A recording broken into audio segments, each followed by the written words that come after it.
Nuclear கெமிஸ்ட்ரியில் நிறைய particles இருக்குது.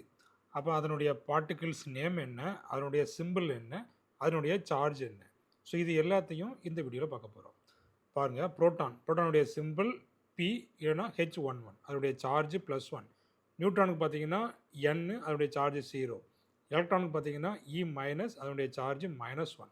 இப்போ இதே போல் ஆல்ஃபா பார்ட்டிகிள் பாருங்கள், சார்ஜ் வந்து +2, சிம்பிள் வந்து ஆல்ஃபா இல்லைனா He24. பீட்டா பார்ட்டிகளுக்கு பீட்டா மைனஸ் இல்லைனா E-, சார்ஜ் வந்துட்டு -1. பீட்டா பார்ட்டிகிள் ப்ளஸ்ஸு பாசிட்ரான், அதுக்கு பார்த்தீங்கன்னா பீட்டா ப்ளஸ்ஸு இல்லைனா +1. காமாவுக்கு பார்த்தீங்கன்னா காமா, சார்ஜ் வந்து 0. அடுத்தது டியூட்டிரானுக்கு சிம்பிள் பாருங்கள், H12, சார்ஜ் வந்து +1. ட்ரிட்டானுக்கு வந்துட்டு இந்த H13 இல்லைனா T, சார்ஜ் வந்து +1. நியூட்ரினோவுக்கு இந்த நியூ சிம்பிள், அதே போல் இந்த 0. இதில் வந்துட்டு நியூ பார். ஆன்டி நியூட்ரானுக்கு நியூ பார், சார்ஜ் வந்து 0.